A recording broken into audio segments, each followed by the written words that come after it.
تو کیوں لے رہے ہو ٹینشن یار؟ اپنی صحت پہ کبھی کمپرومائز نہ کرو، اور اللہ پہ اعتماد اور توکل کرو گے تو ٹینشن ختم ہوگی. اللہ پہ اعتماد نہیں ہے نا، اسباب پہ نظر ہیں. یہ کروں گا تو یہ ہو جائے گا، یہ نہیں کیا تو یہ نہیں ہوگا، تو گئے بس کام سے. جب ڈکشنری سے اللہ نکل جاتا ہے نا، پھر آدمی کہتا ہے اگر میں یہ کروں گا تو یہ ہوگا، یہ نہیں کروں گا تو یہ نہیں ہوگا، اور یہ کیا جا نہیں رہا ہے مجھ سے. یعنی وہ کہتا ہے اگر میں پڑھوں گا تو عزت ملے گی، پیسہ ملے گا، نہیں پڑھوں گا تو نہ عزت ملے گی نہ پیسہ ملے گا. تو چلو پڑھ لو. اب پڑھنے کے لیے بیٹھا ہی نہیں جا رہا اس سے. پڑھائی کے لیے بیٹھا ہے تو کتاب نہیں پڑھی جا رہی، پڑھ رہے تو سمجھ میں نہیں آ رہی، کسی ٹیچر کو رکھوایا وہ بھی نہیں سمجھا پا رہا، 6 دفعہ سمجھا رہا ہے تو بھی سمجھ میں نہیں. ہر آدمی کا مینٹل لیول ایک جیسا تھوڑی ہوتا ہے. پھر آدمی کہتا ہے کیا عذاب میں پھنس گیا یار میں. پھر الٹے خیالات. ابے میرا وہ فلاں دوست تو پڑھ لیا تو امریکہ چلا گیا، تو بیٹا گٹر کے ڈھکن صاف کرے گا بیٹھ کے. اپنا فیوچر تو دیکھ لے. میں نے اپنی زندگی میں اس طرح لوگوں کو اپنے سامنے پاگل ہوتے ہوئے دیکھا ہے. ہمارے محلے میں ایک نوجوان تھا، پڑھ نہیں سکا، وہ ڈپریشن سے پاگل ہو گیا. اتنا پاگل ہو گیا کہ جو بالکل پاگل نہیں ہوتے، بال کھول کے گھوم رہے ہوتے ہیں، یہ والا پاگل. کبھی ٹریفک پولیس والا بنا ہوتا تھا وہ، حقیقت ہے. جیسے پاگل والی حرکتیں ہوتی ہیں. ایک دن کیا ہوا، مین روڈ بلاک کر دیا اینٹوں سے، اور ٹریفک پولیس والا بنا ہوا ہے، گاڑیوں کو یوں کر کے روک رہا ہے، ایسے ایسے کر رہا ہے. چلو عجیب یعنی بالکل ہی قابل ترس ہو گیا وہ. ہوا کیا، پڑھنے کی اس کی چاہت تھی لیکن پڑھ نہیں سکتا. تو یہ بہت سے لوگوں میں کوئی ترقی کرنا چاہتے ہیں، ہو ہی نہیں پاتی ترقی. تو آپ کا کام کیا ہے؟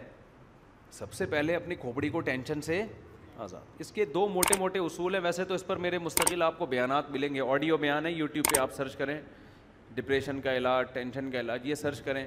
لیکن اس کے علاوہ 2 چیزیں ہلکی پھلکی. ایک تو یہ سمجھ لو دنیا مسافر خانہ ہے. مسافر خانے کا مطلب یہاں ٹینشن ختم کرنے کی کوشش ہی نہیں کرنی ہے. اس کی کوشش کرو گے نا بہت زیادہ تو یہ بڑھے گی، کم نہیں ہوگی. جیسے وسوسہ ایسی چیز ہے جتنا دماغ سے نکالو گے اتنا ہی دماغ میں گھسے گا.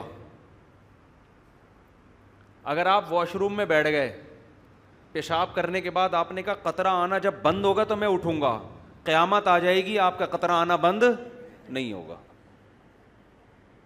سمجھ رہے ہو نا؟ جو وہمی ہوتے ہیں نا ان کے ساتھ ایسا ہی ہوتا ہے. وہ بیٹھے رہتے ہیں، چکر آنا شروع ہو جاتے ہیں، قطرہ بند نہیں ہوگا ان. کیوں؟ آپ کے پیشاب کا آپ کے مائنڈ سے، دماغ سے تعلق ہے، کیونکہ آپ کی توجہ وہاں ہے.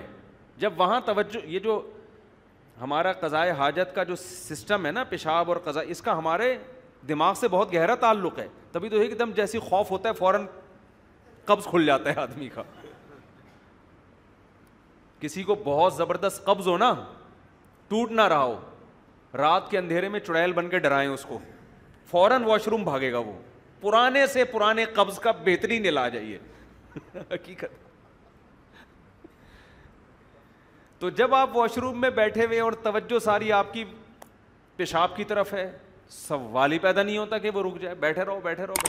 اس کا علاج ہے کہ تھوڑی دیر بیٹھو، جب خیال ہونے لگے کہ یار اب بند ہو گیا ہوگا، استنجا کرو، پتلی گلی سے نکل لو. ٹھیک ہے نا؟ تو کدھر سے کدھر کھچڑی پک رہی ہے. آج بیان میں شروع سے ہی کھچڑی پکنا شروع ہو گئی ہے. تو میں اصل بات یہ کہہ رہا تھا کہ ٹینشن سے بچنا ہے نا، کیونکہ بہت زیادہ لوگ ہیں پریشانی میں. تو ہاں، میں یہ عرض کر رہا تھا کہ خیالات کو جب آپ نکالو گے تو خیال دماغ سے نکلے گا نہیں، وہ اور آئے گا. جو وسوسے کے مریض ہوتے ہیں نا، کہتے ہیں غلط غلط خیالات آتے ہیں، تو ان کو ہم کبھی بھی نہیں کہتے کہ ان خیالات کو نکالو. وہ بھائی نکالو گے تو وہ اور آئیں گے. دماغ کو ہٹانے کا طریقہ یہ ہے کہ ہٹانے کی کوشش ہی نہ کرو. جو آ رہے ہیں آنے دو، اپنے آپ کو بزی کر لو. بس یہ نہیں کرو کہ یہ نہیں آئے. وہ میں بہت دفعہ ایک تعویذ والا قصہ سنا چکا ہوں، ایک اور دفعہ سنا دیتا ہوں. آج نئے لوگ زیادہ لگ رہے ہیں، اس سے یہ بات سمجھ میں آئے گی. ایک پیر صاحب نے کسی کو تعویذ دیا، لاکھوں روپے لے لیے اور کہا کہ یہ تمہارا تعویذ اس وقت کام آئے گا جب تم یہ تعویذ کو لے کے جب گھر میں داخل ہو تو تمہارے دماغ میں کالے کتے کا تصور نہیں ہونا چاہیے. اب کس پاگل کے دماغ میں کالا کتا ہوتا ہے گھر میں داخل ہوتے ہوئے یار؟ کھوپڑی میں خام میں اس میں کالا کتا ڈال دی. اب اس نے کہا لاکھوں روپے کا تعویذ نہ برباد ہو جائے تو کالا کتا دماغ سے نکالو, ورنہ لاکھوں روپے کا تعویذ کیا ہو جائے گا؟ برباد. اب یہ تعویذ گھر میں لے کے گھر کو چلا ہے اور کہہ رہا ہے یار کالا کتا دماغ میں نا, یار یہ دماغ میں تو کالا کتا آ رہا ہے, اس کو نکالو, کالے کتے کو نکالو نکالو نکالو, نہیں نکلا. یہاں تک کہ گھر کے قریب پہنچ گیا, اب تو اور آ رہا ہے, ابے نکل دماغ سے, نہیں نکل رہا. کتوں کی پوری فوج گھس گئی اس کے دماغ میں نا, اور آ بھی کالے ہی رہے ہیں. پھر ریورس گیئر لگا کے دروازے سے پیچھے آتا, پھر گھستا, بالآخر نہیں نکلنا تھا اس نے. سوال ہی پیدا نہیں ہوتا, کوئی میڈیسن کوئی وظیفہ ایسا نہیں ہے جو کتا دماغ سے نکال دے, اور گھر میں گھس گیا. تعویذ نے تو ویسے بھی اثر نہیں کرنا تھا, وہ پیر صاحب کو پیسے کمانے کا موقع مل گیا. تو یاد رکھو بالکل دنیا کی مثال ایسی ہے, جو دنیا میں سکون کا متلاشی ہوتا ہے نا, کہ بس مجھے سکون چاہیے, مجھے سکون چاہیے, میری سٹریس ختم ہو جائے, میری ٹینشن ختم ہو جائے. اس کی ٹینشن کبھی ختم نہیں ہوتی, اس کو اگنور کر دو. اللہ نے میرے ذمے جو کام لگایا میں اس میں لگ جاؤں گا, بس ختم. ٹینشن ہوتی ہے نہیں ہوتی ہے میرا ہیڈ ایک نہیں ہے. وہ پریشانی میں خوش ہے تو میں پریشان خوش ہوں. اس کا سب سے پہلا علاج یہ ہو کہ پریشانی ختم ہو جائے گی آپ کی, اس کا سب سے پہلا فائدہ یہ ہو. سمجھتے ہو کہ نہیں سمجھتے؟